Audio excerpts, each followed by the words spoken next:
ৰঙিয়াৰ খোপলত ভোগালী বিহু উপলক্ষে অষ্টম বাৰ্ষিক সাংস্কৃতিক সন্ধিয়া অনুষ্ঠিত। ৰঙিয়াৰ খোপলত ভোগালী বিহু উপলক্ষে মঙলবাৰে দিনজোৰাকৈ অষ্টম বাৰ্ষিক সাংস্কৃতিক সন্ধিয়া অনুষ্ঠিত কৰা হয়। নৱজাগৰণ সংঘৰ সৌজন্যত স্থানীয় খোপলাৰ ৰাজহুৱা মন্দিৰ প্ৰাংগণত দিনজোৰাকৈ আয়োজন কৰা কাৰ্যসূচী অনুসৰি পুৱা পতাকা উত্তোলন, মেজি প্ৰজ্বলন, গছপুলি ৰোপণ কৰা হয়। চিত্ৰাংকন প্ৰতিযোগিতা উদ্বোধন কৰে বিশিষ্ট সমাজকৰ্মী মদন শৰ্মাই। দিনৰ ভাগত খেল ধেমালি প্ৰতিযোগিতাৰ লগতে বিয়লি অন্তৰংগ আলাপ অনুষ্ঠিত কৰা হয়। নিশা সাংস্কৃতিক অনুষ্ঠান পৰিৱেশন কৰে প্ৰিয়ংকা কলিতা, জেকিং ৰাজৰ লগতে স্থানীয় শিল্পীসকলে। একেখন মঞ্চতে শকুনি মামা কৌতুক গোষ্ঠীৰ কৌতুকৰ অনুষ্ঠান অন্যতম আকৰ্ষণীয় দিশৰূপে পৰিগণিত হয়। কাৰ্যসূচীত গোৱালপাৰা মহাবিদ্যালয়ৰ প্ৰবক্তা ডক্টৰ ধৰ্মেশ্বৰ বৰ্মন প্ৰমুখ্যে আন কেইবাগৰাকীও বিশিষ্ট ব্যক্তি কাৰ্যসূচীত উপস্থিত থাকে। অষ্টম বাৰ্ষিক সাংস্কৃতিক সন্ধিয়া আমি আয়োজন কৰিছোঁ ভোগালী বিহু উপলক্ষে। আৰু এই দিনজোৰা কাৰ্যসূচীত আমি ৰাতিপুৱা প্ৰায় 7 বজাৰ পৰা সংঘৰ পতাকা উত্তোলন কৰিছোঁ আৰু পতাকা উত্তোলন কৰিছিল আমাৰ সভাপতি মাননীয় বংকিম শৰ্মাদেৱে। তাৰপিছত আমি মেজি প্ৰজ্বলন আৰু তাৰ সমান্তৰালভাৱে তাৰপিছত বিভিন্ন ধৰণৰ বাৰেৰহণীয়া প্ৰতিযোগিতাসমূহ, যেনে সৰু সৰু কণ ল'ৰা ছোৱালীবিলাকৰ মাজত খেল ধেমালি প্ৰতিযোগিতা, চিত্ৰাংকন প্ৰতিযোগিতা, আৰু যথেষ্ট সঁহাৰি পাইছোঁ, খুব ভাল লাগিছে। লগতে আমাৰ আই মাতৃসকলৰ মাজত চকীত বহা, উঠা বহা, এনেকুৱা বিভিন্ন ধৰণৰ আমি প্ৰতিযোগিতা অনুষ্ঠিত কৰিছোঁ।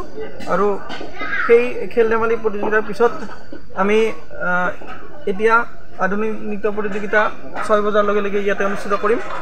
লগতে বিভিন্ন স্থানীয় শিল্পীসকলে তেওঁলোকৰ প্ৰতিভা ইয়াতে প্ৰদৰ্শন কৰিব। আৰু প্ৰতিগৰাকী ব্যক্তিৰ সঁহাৰিয়ে আমাক আনন্দিত কৰিছে। আমি ভৱিষ্যতেও অহা বৰ্ষত ইয়াতকৈও ভালকৈ অনুষ্ঠান চলাই নিম। লগতে আমাৰ এই অনুষ্ঠানটিত আমাক বিশেষভাৱে সহায় কৰিছে আমাৰ স্থানীয় বিধায়ক ৰঙিয়া সমষ্টিৰ ভৱেশ কলিতা ডাঙৰীয়াই। তেখেত বিশেষ অসুবিধাবশতঃ আমাৰ মাজত আজি উপস্থিত নাই, যদিও তেখেতে আমাৰ মাজলৈ ভোগালীৰ বাৰ্তা পঠাইছে। আৰু আমি তেখেতক আমাৰ এই মঞ্চৰ জৰিয়তে নৱজাগৰণ সংঘৰ তৰফৰ পৰা বিহুৰ শুভেচ্ছা জনাইছোঁ। আৰু লগতে সমূহ অসমবাসী ৰাইজৰ মংগল, দীৰ্ঘায়ু আৰু শান্তি সম্প্ৰীতিৰ বাৰ্তা যাতে বিয়পি যায় তাৰে কামনা কৰিছোঁ। কেইদিনীয়া কাৰ্যসূচী? আমাৰ এদিনীয়া কাৰ্যসূচী। ৰাতিপুৱা 7 বজাৰ পৰা আমি কাৰ্যসূচী আৰম্ভ কৰিছোঁ আৰু সন্ধিয়া প্ৰায় 8 বজাৰ লগে লগে আমি মঞ্চ এৰি দিম। আমাৰ আজিৰ সাংস্কৃতিক সন্ধিয়াৰ বিশেষ আকৰ্ষণ জেকিং ৰাজ, প্ৰিয়ংকা কলিতা, লগতে কৌতুক গোষ্ঠী এটাও আছে। আৰু লগতে ৰাইজৰ স্থানীয় যিবিলাক শিল্পী আছে, যিবিলাকে ধৰক তেনেকুৱা কোনো মঞ্চত গীত পৰিৱেশন নকৰে, কিন্তু এটা শিল্পী মন আছে, তেওঁলোকেও ইয়াতে গান গাব, তেওঁলোকেও কোনোবাই নৃত্য কৰিব। লগতে যথেষ্ট প্ৰতিযোগী আমাৰ ইয়াতে আধুনিক নৃত্যৰ বাবে আহিছে। আমি এতিয়া প্ৰায় আৰু 5 মিনিটমানৰ ভিতৰত ইয়াতে অনুষ্ঠান পৰিৱেশন কৰিম।